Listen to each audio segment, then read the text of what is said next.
কিন্তু খুব শীঘ্রই হতে চলেছে। প্রথম কথা হলো, এই বছরটা হলো আমেরিকার 250 বছর পূর্তি।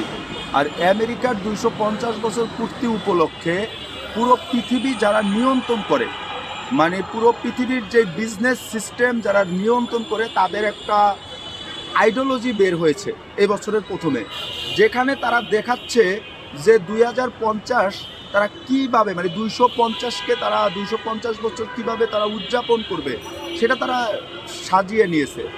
এখানে দেখবেন আপনারা অচিরেই চীন তাইওয়ান যুদ্ধ শুরু হবে, যুদ্ধ আরও তীব্র বাড়বে রাশিয়া ইউক্রেন। আমি আপনাদেরকে আরেকটা কথা বলি, ইরান যুদ্ধ একটা হলো স্পাইসি একটা গেম। ইরান যুদ্ধের মূল কারণটা কি? আমরা সবাই মনে করতেছি যে ইরান যুদ্ধে তারা গাজাকে দখল করতে চায়, ইরানের পারমাণবিক হবে না, আমেরিকা এইটা চাচ্ছে না।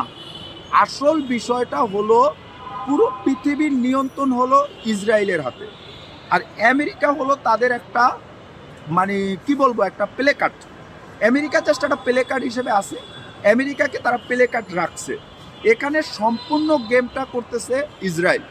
ইসরায়েলের যদি গ্রেটার ইসরায়েল তৈরি করতে হয়, গ্রেটার ইসরায়েল তৈরি করতে হলে আপনার সিরিয়াকে দখল করতে হবে, আপনার এই সাইড দিয়ে মিশর দখল করতে হবে, এই সাইড দিয়ে বিভিন্ন আরব ভূখণ্ড তারা দখল করতে হবে, তাহলেই তারা গ্রেটার ইসরায়েল তৈরি করতে পারবে।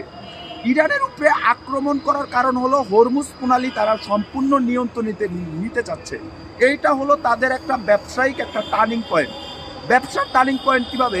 হরমুজ প্রণালী যদি দখল করতে পারে আমেরিকা অথবা ইসরায়েল, তাহলে বিষয়টা হলো ওখান থেকে যেই টোলটা তারা উৎপাদন করবে বা টোল যেটা পাবে, সেই টোল দিয়ে তারা পুরো আমেরিকার রাজনৈতিক বা সমস্ত কাঠামো তারা ঊর্ধ্বগতি হবে। কারণ আমেরিকা যুদ্ধ বিধ্বস্ত করার কারণে আমেরিকার ডলার কারেন্সি এখন অনেকটাই নিচে পড়ে গেছে, যেখানে ডলার কারেন্সিকে আউট করার জন্য চীনের মুদ্রা আসতেছে, রাশিয়া তাদের মুদ্রাকে নিতেছে, ওখানে আবার ইরান চাচ্ছে তাদের মুদ্রাকে উঠানোর জন্য।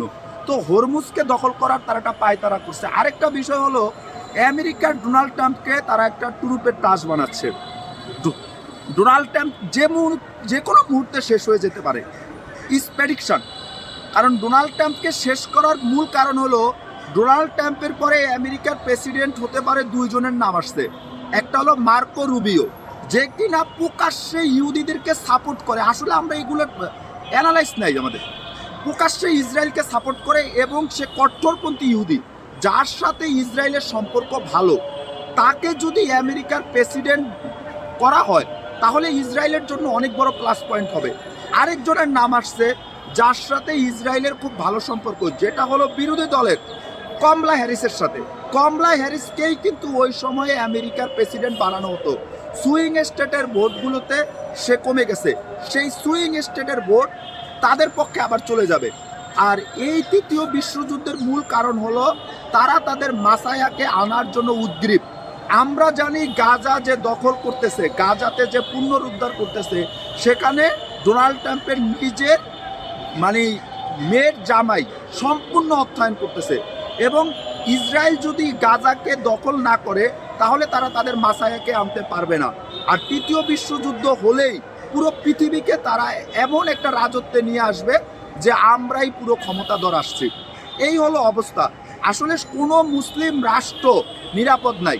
আপনি যদি মনে করেন সৌদি নিরাপদ না, আমি আপনাদেরকে বলে গেলাম অচিরেই ইসরায়েলের সাথে গন্ডগোল শুরু হবে মিশর ভার্সেস তুরস্ক। মিশর তুরস্ক এখন ইসরায়েলের প্রধান শত্রু।